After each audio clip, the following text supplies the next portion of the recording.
Muzana tahun 1990 memberikan pengertian ditinjau dari arti bahasa berasal dari kata bina, artinya membangun, membentuk, membuat menjadi, baik dari artinya seseorang atau diri sendiri, sehingga bina diri diartikan sebagai cara untuk membentuk seseorang agar baik atau dapat melayani atau mengurus dirinya sendiri di dalam hidupnya.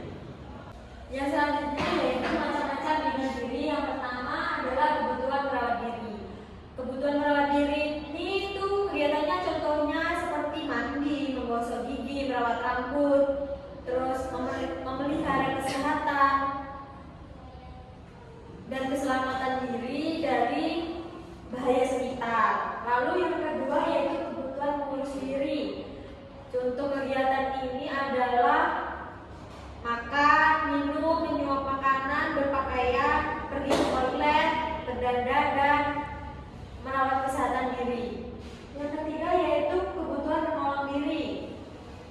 Kebutuhan menolong diri ini adalah kegiatannya seperti mencuci pakaian, terus melakukan aktivitas rumah seperti menyapu dan lain sebagainya.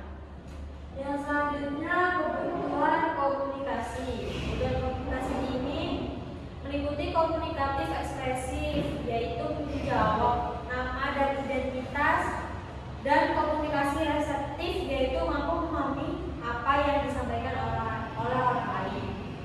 Yang selanjutnya yaitu kebutuhan sosialisasi.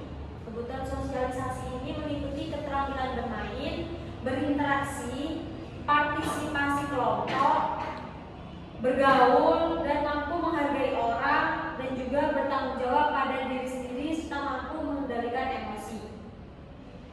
Yang selanjutnya yaitu kebutuhan keterampilan hidup. Kebutuhan keterampilan hidup ini meliputi keterampilan menggunakan uang, keterampilan berbelanja, dan keterampilan dalam bekerja. Yang terakhir yaitu kebutuhan mengisi waktu luang. Kebutuhan mengisi waktu luang ini kegiatannya dapat berupa olahraga, seni, dan keterampilan sederhana seperti memilih tanaman, memelihara tanaman, atau memelihara hewan. Oke, selanjutnya ada tujuan pendidikan bina diri, yaitu pendidikan pada dasarnya bertujuan untuk memberikan pengalaman kepada peserta didik agar memiliki kecakapan, pengetahuan, dan keterampilan. Setiap kurikulum di satuan pendidikan telah mencatat dalam buku Bina Diri terbitan Diknas 1997/1. Tujuan dari pendidikan bina diri adalah untuk mengembangkan sikap-sikap dan kebiasaan-kebiasaan dalam kehidupan sehari-hari untuk dapat mengurus diri sendiri sehingga mereka dapat menyesuaikan diri dalam kehidupan bermasyarakat.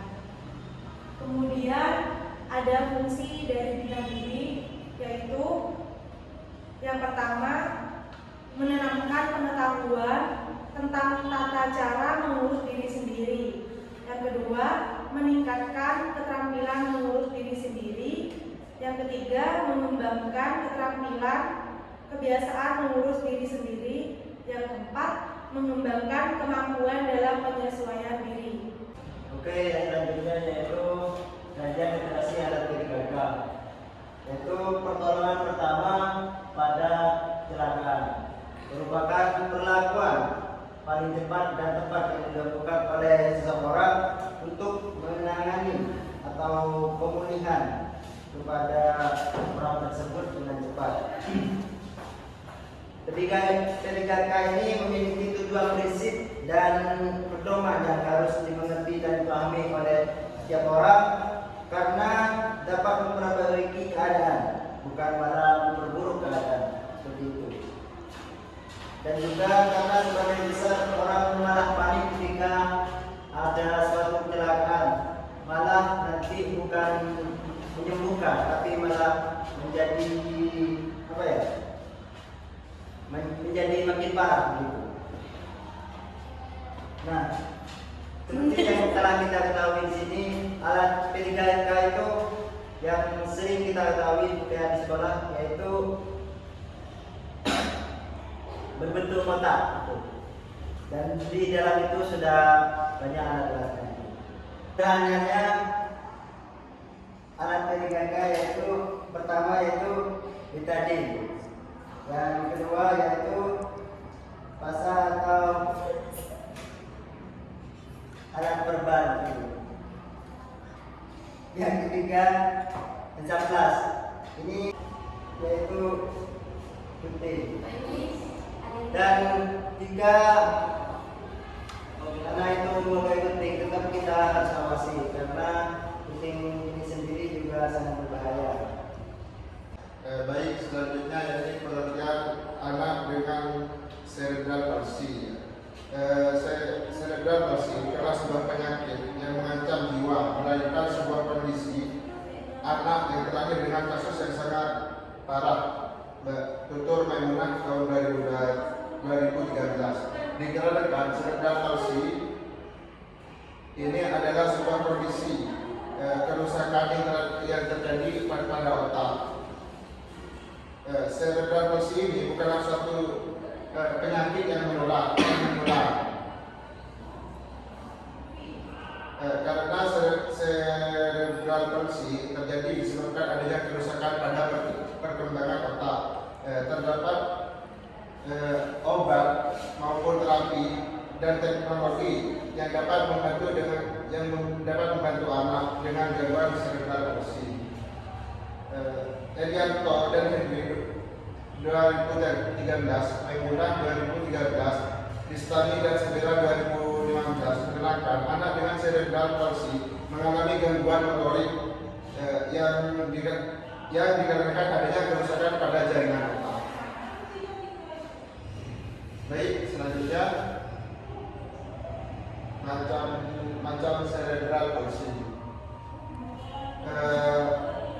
Ada beberapa macam-macam anak dengan cerebral palsy. Kita anak dengan cerebral palsy dapat dibagi dalam beberapa tipe motorik, ialah sebagai berikut. Baik, dan selanjutnya yaitu macam-macam anak dengan cerebral palsy. Tipe anak dengan cerebral palsy dapat dibagi ke dalam beberapa tipe motorik, yakni sebagai berikut. Yang pertama, cerebral palsy spastik, yaitu sebesar 80-90%, merupakan bentuk paling umum. Otot terlihat kaku dan ketat, muncul karena kerusakan korteks motorik area motorik otak. Yang selanjutnya di dyskinesia sebesar 6%, memiliki karakteristik gerakan involunter seperti dystonia, atetosis dan atau chorea, muncul karena kerusakan area ganglia baslis di otak. Yang nomor 3, ataxia sebesar 5%, memiliki karakteristik gerakan gemetar, mempengaruhi keseimbangan dan kesadaran posisi dalam ruang. Yang ini muncul karena kerusakan pada area cerebellum otak. Dan yang terakhir, tipe campuran. Sejumlah anak dengan cerebral palsy dapat memiliki dua tipe motorik yang berbeda, seperti spastik dan dystonia.